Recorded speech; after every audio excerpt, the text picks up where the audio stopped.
Pemirsa Ramadan Karim, rahimakumullah. Dalam konteks kehidupan sekarang ini,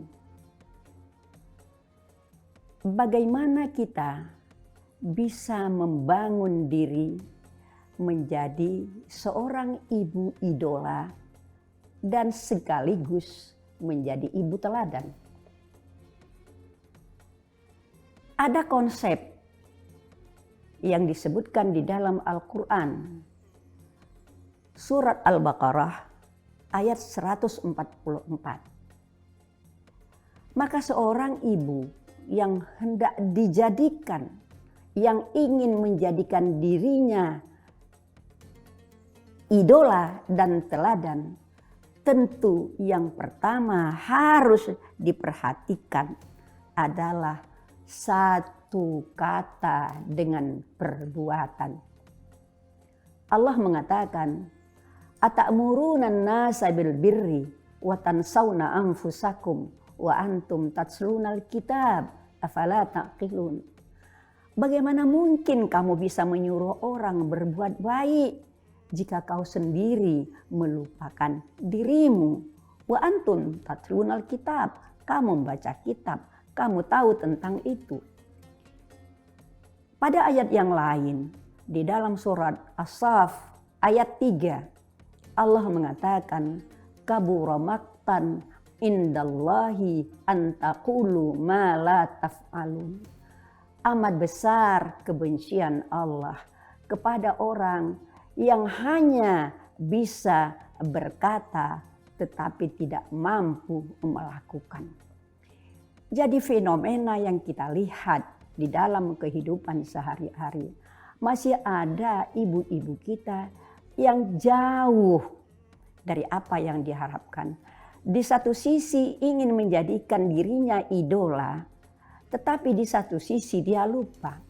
Kadang-kadang apa yang diarahkan, apa yang diperintahkan, apa yang disuruh kepada anaknya, satu saat anak bisa melihat apa yang disuruh tidak dilakukan oleh ibunya sendiri.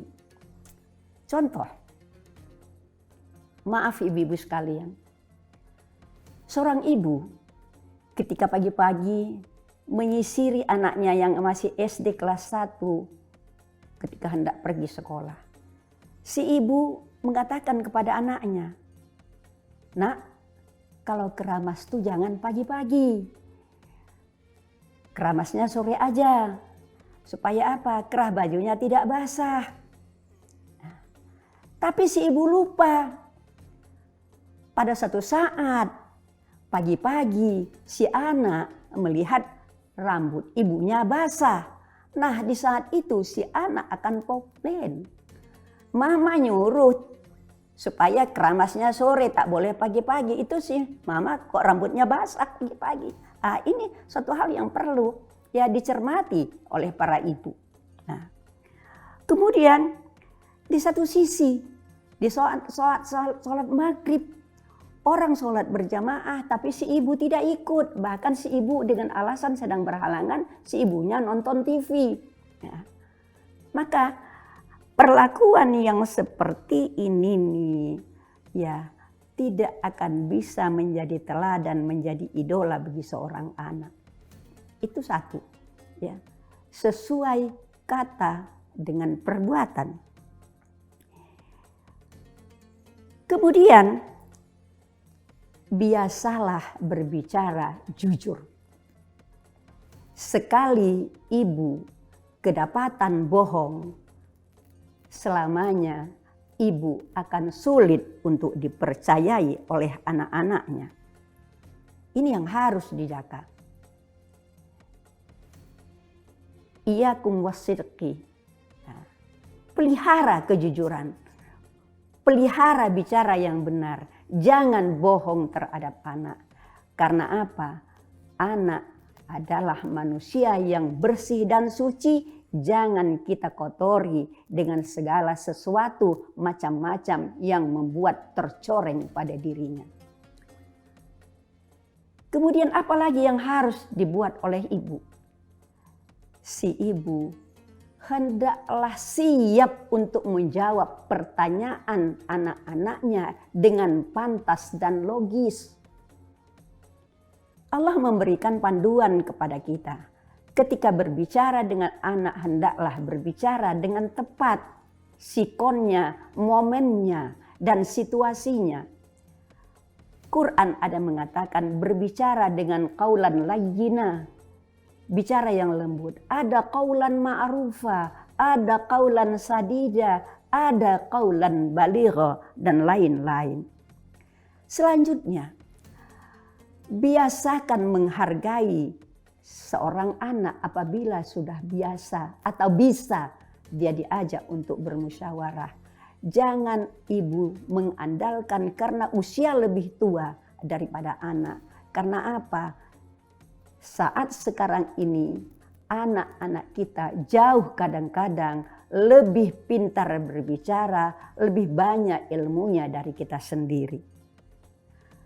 Dicontohkan oleh Nabi Ibrahim kepada Ismail, bagaimana ia bertanya terhadap pendapat Nabi Ismail. Ketika Ibrahim bermimpi, ya bunayya inni ara fil manami anni azbahuka fanzur maza tara. Wahai ananda, aku bermimpi bahwa aku menyembelih engkau. Fanzur maza tara, bagaimana pendapatmu tentang hal ini? Nah, ini merupakan gambaran bahwa seorang orang tua, seorang kepala keluarga, seorang ibu, hargailah anak-anak kita jika mereka sudah bisa diminta untuk memberikan pendapat kepada kita. Kemudian tips yang berikutnya, bagi kita yang sudah punya anak-anak yang sudah dewasa dan sudah berumah tangga, jangan campuri urusan rumah tangga anakmu, kecuali ibu dan bapak diminta untuk memberikan nasihat. Anak sudah kita besarkan, anak sudah kita hantarkan ke rumah tangganya, tetapi urusan rumah tangga anak sekali-sekali jangan dicampuri kecuali kalau bukan mereka yang minta diberi nasihat. Dan yang terakhir, kita punya anak, kita punya menantu, jangan membeda-bedakan antara anak dengan menantu. Anak itu adalah anak kita. Jangan kepada A perlakuan seperti kepada yang lain, sementara yang lain diperlakukan perlakuan yang berbeda.